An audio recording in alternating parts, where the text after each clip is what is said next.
again. It's exciting to be here, especially to be here at this point in the conference, because by now you've taken a deep dive into the power of story. You've learned how to help people make meaningful sense of their experiences through story, and you've been learning how to share those experiences and values through well-crafted stories. So in the next 40 minutes, we're going to be exploring a tool that allows you to influence the complex system that is your workplace. This tool will aid you in focusing your leadership communication efforts. We're going to be discussing the difference and the interplay between small stories and big narratives. It's my goal that you're going to be affirmed in what you are already doing, and that you'll have some breakthroughs on how to improve your skills as a narrative leader. To start, make your screens as large as possible, turn off your notifications, treat yourself to an uninterrupted 40 minutes. You work hard, and you deserve this space to indulge your curiosity and to hone your leadership. To the extent possible, I do want this to be a conversation. I want to hear from you too.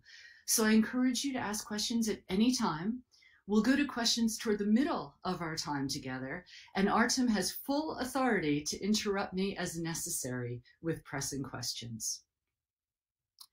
On January 23rd of this year, I received an email from some guy in Russia asking me to speak at a grand storytelling conference he was organizing. Practically all the leaders in the applied narrative space were going to be speaking there, people that I really admire. Surely I figured this was spam, but I looked at the website links and I read the email again, and somehow there was an earnestness that came through and an intelligence that came through. So I reached out to my friends and my colleagues, Kat Coppett and David Hutchins and Mary Alice, and I asked, is this guy Artem for real? Are you really speaking at this conference? Needless to say, they all raved about Artem, and they complimented his intelligence, his generosity, and his organizing skills. So here we are. That was the story. For our time together now, I want you to understand story as seeing something happening to someone or something. And please think of narrative as the big overarching stories that result from the amalgamation of smaller stories. Our colleagues, Liz Manny and Aaron Potts, offer another practical analogy. They say that stories are stars and that narratives are the constellations of stars. In other words, just as constellations help us navigate and understand the night sky, stories are assembled into narratives to more efficiently transmit our beliefs and our collective meaning. Culture, then, is the galaxy which contains the stories and the narratives. I'm offering you several metaphors in the hopes that one will truly resonate with you. Plus, it's a little bit fun to offer you all of these metaphors. Here's the one on which we will now focus. The narrative as a garden. Stories as the plants that populate the garden, and your organizational culture as the larger landscape in which the garden sits. In every organization, there's the big story, the organizational narrative, and the smaller stories that reiterate, support, and personalize that larger narrative. Your core narrative is the central, truthful story of your business and why you exist. It develops a shared understanding among your employees and your customers. One big story that breaks down complexity and offers clarity. One easily repeatable big story that enables teams to align and visibility and influence to rise. Consistently sharing that one big story, supported by countless complementary smaller stories, is how your business maintains its compass, especially in a marketplace where technology is quickly changing and new communication venues are constantly emerging.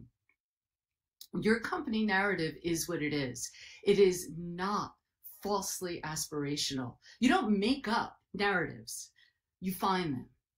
It takes many stories to produce one narrative. Your narrative results from synthesizing your company values, culture, ethos, activities, and existing communication, including the stories that are already being told. The story I shared about my skepticism upon receiving Artem's email could be considered to be part of the narrative of my firm, Thaler P. Carr & Partners. We take pride in our commitment to quality work and to doing that work with smart audiences. This small story contributes to that larger narrative. The garden metaphor is a tool for determining your small stories and big narratives. It offers you agency. It accentuates the active role of you, the leader in this communication effort. Your role requires you to see the whole landscape. Your role probably requires you to manipulate that landscape a bit too. And as a leader, you definitely have to communicate what the garden is and what it can be. In fact, as a leader, 90% of your work is communication. Communication is how you show up. Communication is how you invite people to engage with your brand, to internalize your company values, and to share your organizational norms. Having one strong narrative communicated through discrete stories by multiple stakeholders across multiple outlets is crucial to communicating your vision, conquering complexity, and inspiring change. So, pun intended, let's dig in. You want to picture your organization, its work, and the work of your allies and competitors as stories to be assembled into a compelling landscape. Think now of a project on which you are working, a strategy you are in the midst of implementing, or a change initiative that you are currently undertaking. What stories are your people telling about the project? What stories do you want to be told? What stories do you want to cease being told? In other words, what stories do you want to nurture and spread? What stories might you fertilize so that they could rise toward the light? What new stories do you wish to plant? And which stories do you wish to prune or weed out? In essence, what is the culture to which you aspire? How can you tend your narrative landscape to achieve that vision? This is all about intentionally cultivating our desired gardens. My firm has long done this work for private sector clients, for non-governmental organizations, and for government themselves around the world.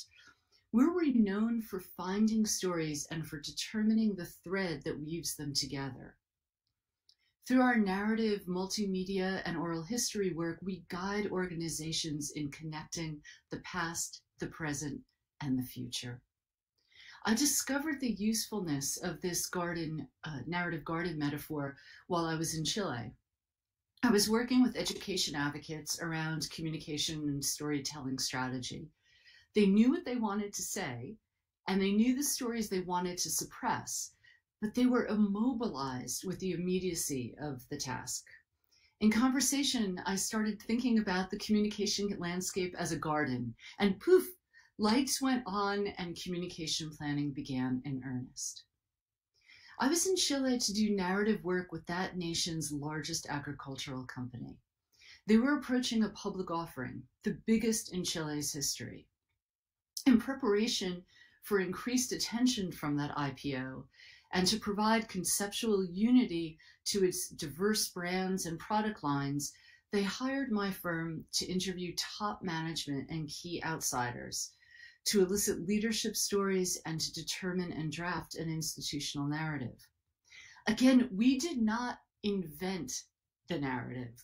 It emerged from scores of interviews, story elicitations, and much research. To use our metaphor, we surveyed the landscape and we walked through the gardens. In this case study, the gardens were the headquarters, the factories, the processing plants, even the company's charitable activities. As a result of our work, The company's advertising, marketing, public relations, and internal communications campaigns all supported and reinforced one central narrative.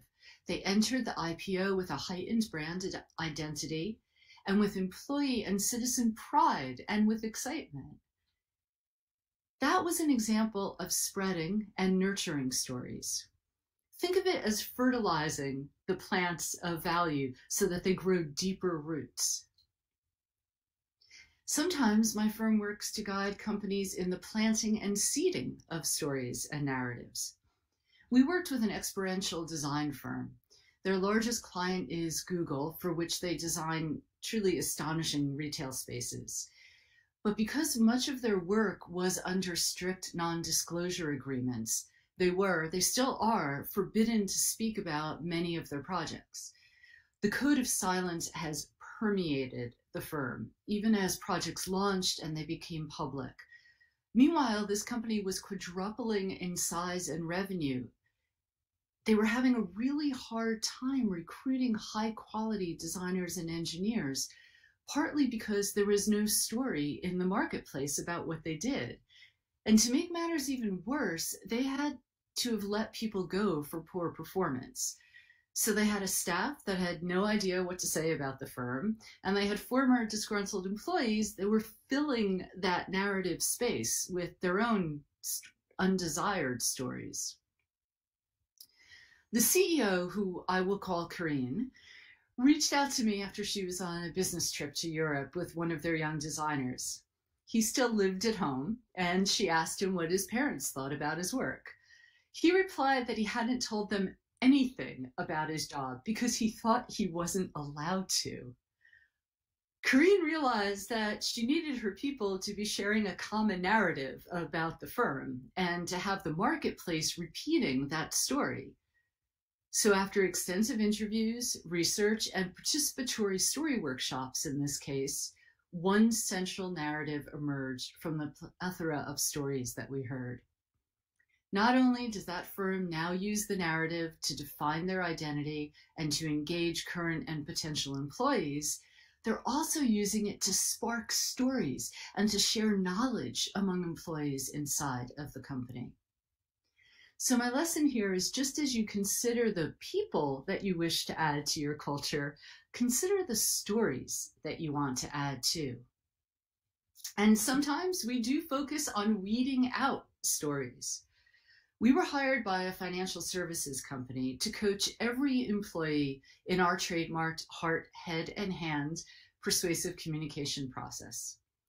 Immediately, we were struck by an extremely high level of anxiety and fear among the staff. Throughout the company, we heard stories about how staff members were fired on the spot because of saying something wrong to the clients.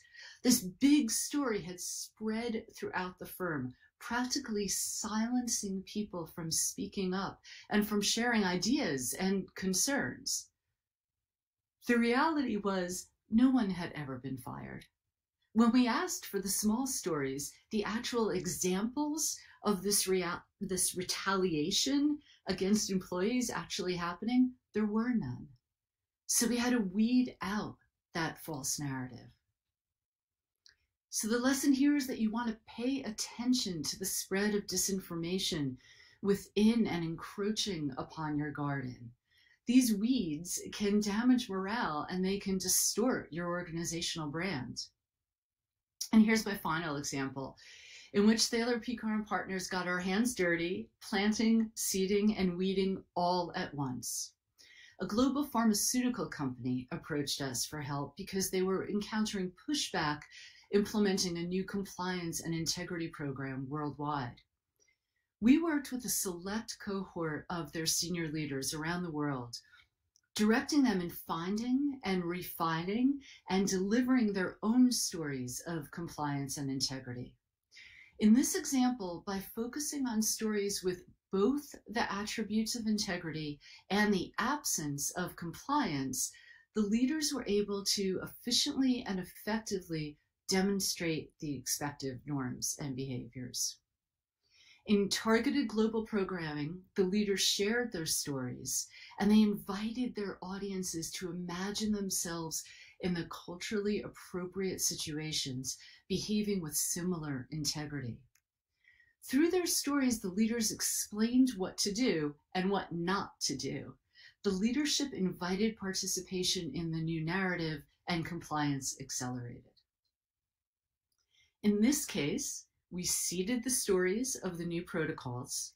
We spread the stories about where they were already successfully being implemented, and we tamped down on the stories that were hindering implementation of the new protocols.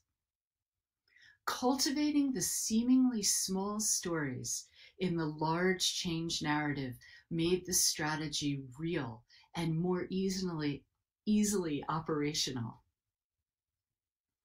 The garden metaphor also allows us to see our organizational cultures as complex ecosystems. And understanding that we're working within a complex ecosystem, we must allow for new stories to emerge and for unheard and silent stories to reemerge. We must pay attention to the edges of our gardens. In ecosystems, the most interesting and exciting things happen at the edges. In your businesses, the edges are where innovation's most likely to occur.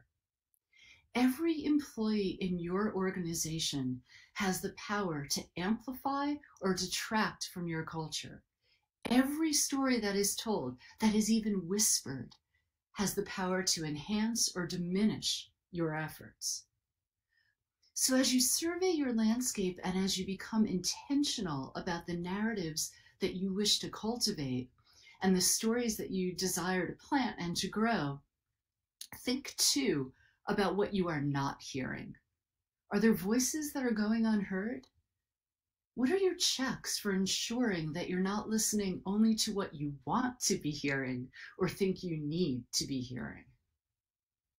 And just because you're not hearing it doesn't mean that it's not strongly growing. Think about that financial services example I shared. Do some probing to find out where exactly these desired stories lay. Are they fallow? Are they hidden by other stories? The lesson here is to make sure that you include, invite, and encourage participation in your organization's narrative and your story work from people at every level of power and of access in your organization. Considering your narrative garden allows you to foster connection among your employees, to build a positive sense of community. That, in turn, fosters knowledge sharing about the skills and the virtues relevant to your people's work, innovation, and efficiencies. So be intentional about ethically, efficiently, and effectively cultivating your narrative garden. Decide where you are planting, pruning, or nurturing. It takes all three to create the garden that you desire. So I'd love to hear what's resonating for you. I've not been looking at the chat. I want to know what stories have been sparked for you. I want to know what questions you might have. So I want to hear from you now, and then we're going to come back after the questions, and I'm going to offer you a simple tool and an exercise to help you in growing your desired narrative garden. Artem, are there questions here? Yes, and there's a wild discussion actually. Joanne, our award-winning question maker for the conference, I would say.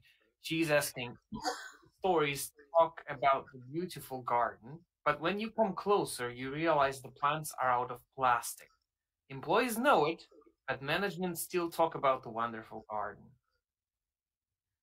If the employees know it, then I would say that the garden is actually what the employees are saying. So this is the big takeaway, right? You can't plant plastic. You could pass around a piece of plastic, but it's Emperor's New Clothes, right? Everyone's going to know that it's a plastic piece of plastic. So this garden is about truth. It's about what's really being said. It's about cultivating those stories that you really want told. Other questions? Yeah, there was a discussion of a specific example of tamping down, but I guess you gave it in the talk. So, yeah, it's just interesting to see how much the crowd is looking into the deeper meaning of the story, as Mary Alice Arthur is writing, on how it can help us understand what we need to do as a humanity to progress. Which I like the emphasis of the fourth day, really. So there's lots of another way to look at this, which builds on what Jeff said before, is also focusing on those solutions. So you want to build out, you want to find those solution stories. You want to find the stories that are getting you closer to the aspiration. And sometimes they may be tiny. They may be just tiny little seeds or little seedlings that are at risk of being plucked out. And you want to make sure that you get to them and grow them so that uh, they can grow strong and taller. It's funny. I did a project actually. We did a video, it was a mini documentary about aspen, regrowing aspen trees in Colorado, in Utah, in America. And that was a big problem, was when the trees would start to grow, plants, animals would come in and eat them. And so you had to protect the babies, the little baby trees, so that they could grow up. And when they grew up, they invited the vibrant ecosystem that was meant to be in that place. Oh, I love that metaphor. You need to protect the stories, and they will then create the new. Love it. Absolutely. Ted is asking a more general question there on what is the most common obstacle standing in the way of companies' narrative success.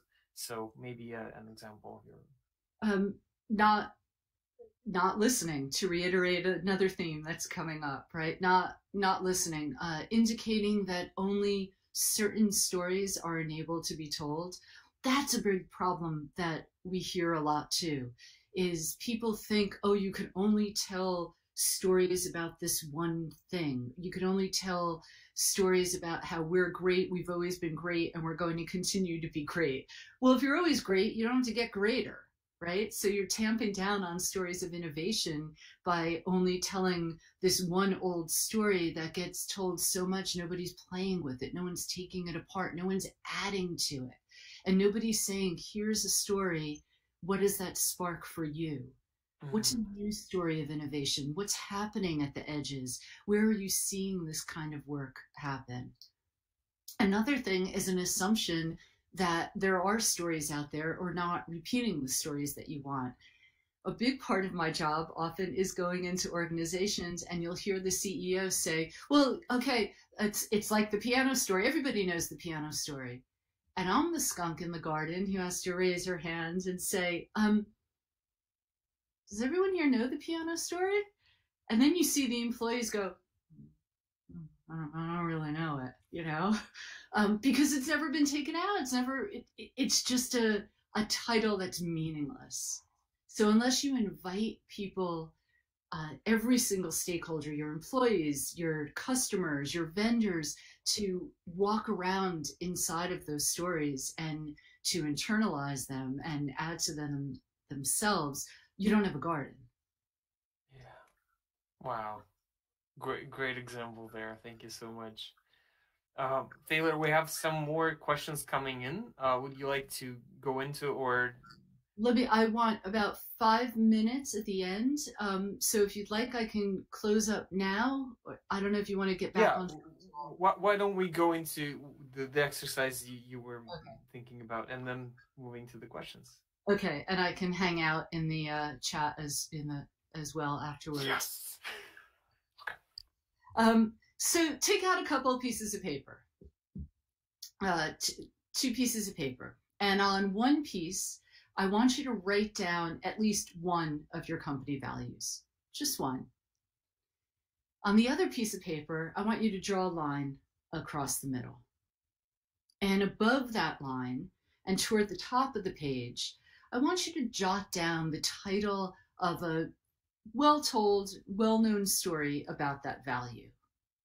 And remember our definition of story. It's seeing something happen to someone or something. So don't merely write hardworking or putting the customer first as your story title, but jot down the title of a story about someone being hardworking or about an exceptional time that a customer was elevated. For example, I would write down as an organizational value quality, and then my title for my story would be Thaler Doubting Artem. So now when you look at that page, you have a tangible example of what it looks like when an employee embodies your organizational values. Later today, you can continue this exercise for all of your organizational values and for as many stories as you can recall. You've probably guessed you are beginning to picture your narrative garden. The line across your page is the top of the ground. You want to grow the stories that are at or above the top of that line. So close to the line, jot down a story you want to seed. These are the aspirational stories. Have you seen glimpses somewhere? We talked about that a little bit before. Have you seen even one person or in one place in your company, this new story starting to emerge, even a glimpse of it? And then, of course, below the line, you want to jot down the titles of the stories that you want to wind up weeding out or tamping down on. And eventually you can think about all the values and all the norms and all the beliefs that make up your organizational culture. Making these lists, plotting them out on paper, even just thinking about the larger landscape in which your project narratives and your employee stories sit, this is going to hone your narrative intelligence. This is going to help you see stories all around you. I promise this will happen to you. And you're also going to recognize the people that are going to help assist you in amplifying those desired stories and the places where you need to concentrate on the nurturing of a new story. It's literally mapping it out. You're on your way to being a narrative leader and designing narrative cultures through this exercise. Your intentional application of this skill is going to reap rewards in strategy implementation, in morale, and in understanding of what it is that your company is about and what it is that you are doing. Congratulations on honing your narrative intelligence. Artem's going to share my contact information. Don't hesitate to reach out. I want this to be practical for you. I want to know if you have any lingering questions. Answering your questions that might be floating around after hearing this makes me better at what I do, makes me better at the next time I share this information. And I also want to know when you've successfully applied this narrative garden exercise, applied this metaphor to your work. Nothing makes me happier to hear that it's working. So please keep in touch. Please let me know when it works and if you do have lingering questions. I want to thank you for sharing your time with me. I want to thank Artem for that email and for inviting me. And I want you all now to go forth and to share your stories and cultivate your gardens. Thank you. Thank you so much. I have never experienced so much understanding of what appreciative inquiry really is than when you explained it through this metaphor. Really, it just clicked. Thank you so much. Lovely.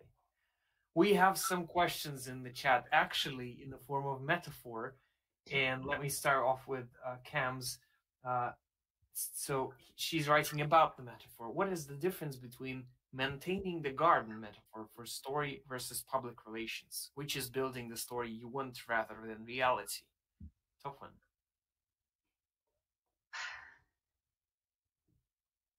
one. So I do a lot of speaking, and I actually teach. I'm a visiting professor in the public relations and the executive master's program at the Newhouse School of Communications at Syracuse University. I understand that question, but I'm going to push back and say it still has to be truthful, right? Public relations does not work. You can't put a false story out. You cannot plant a false story. It will come back to bite you. And years of the trust that you build through honest storytelling, through customer service, through building a business can go away with one false story. So I don't think there's that much difference. If you're doing good PR work, you are looking at the entire landscape and you're figuring out where there's a plot, where there's a space of of garden soil that you can occupy and that you can grow. Perfect. Totally agree with that one. Adel is here with a great question on an interesting perspective. When you're invited to a project and you notice you are only speaking to top leaders, do you intentionally ask to speak to others along the ladder so there is a collective story, not top heavy story? Of course, it's contextual, right? So sometimes it depends what the project is, but for instance, now we're doing a lot of oral history work, which is absolutely wonderful, and especially at this time, helping organizations build a future that's strongly connected to the past, and understanding that their employees don't have to create new rituals and new values, that the values already exist there and can be nurtured and shared. In cases like that, I want to talk throughout the company. I want to hear all levels. I want to know how deep the roots go. Right? You can really massacre this metaphor. I want you want to know. In fact, when I was talking to my creative director about this metaphor and building it out, we realized that a lot of what we do is helping find all those little stories throughout a company and finding those stories of the past and of the present and creating a rich soil into which new stories can grow. And we made the joke that we should have renamed the company Compost. That's a good one. So it depends. Now, I also recently coached an executive who needed to kind of own her place in the organization and speak from where she was. So I needed to know what was being said so that she could plant her story in a realistic garden. But I didn't well, I did a lot of research. So you need to know the whole landscape. And I think you're helping me realize with that question that we need, this is about landscape. You can't ever think of one story on its own. Just like when you share a story, my firm, we talk about story sharing, not storytelling, because we believe very deeply that the idea is when you share a story, you're sparking a story in your listener's mind. And that no matter what story you tell, it's really about your listener. They're going to connect to it based on their experience and their context of understanding. So in that case, this narrative landscape metaphor is about thinking about what you're putting out into the world. Where is it landing? What do you want to be adding to it? How do you want to create a garden of everything? Lovely. I just had to, to let it sink in for some time. But that's just the fourth day. I'm just in this reflective mode. Thank you so much.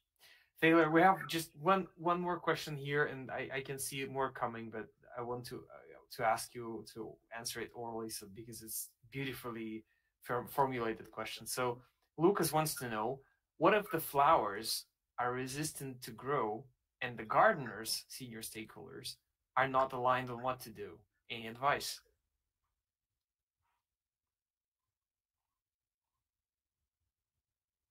Well, I guess that's kind of where I'm called in, right? We come in to help then craft programs. And I think a lot of the speakers that you've had throughout this conference are the people who come in and help figure out ways in which those stories can grow. This is the work that Mary Alice does. It's the work David does. It's the work Karen. It's probably the work a lot of people who have spoken here do. Is figuring out um, how to grow those stories. They're there somewhere, right? Again, there's a little spark of them, and getting people to share them, and then being the outsider who can deliver that news to the leaders that they need to stop telling the stories that are overshadowing the ones that want to be grown, and that they need to get out of the way of the growth that needs to occur or contribute to it. Yes, exactly. That's exactly right. And I know I'm just Mary Alice is absolutely right. I'm geeking out right now as she's writing. That's true because I'm totally enjoying it. And thank you so much for that. I have one last question. I still invite you to stay a little bit longer in the chat because there are people wanting to know more. We have the last speaker for the day right next. But one last question. What if the story would come to life to teach the leaders one thing and one thing only? What that one thing would be? Stories are the most efficient and effective tool that we have for enabling connection, transformation, and for helping us to realize our humanity. Love it. Wow, thank you so much. Let's support Taylor with the fires and the fireworks. That's what we can do. Thank you so much for joining us. It was such a bliss. Please stay longer. I'll just copy your links to the chat once more and we'll be moving forward. And thank you for doubting. I mean, that warmed my heart that you shared it. Thank you.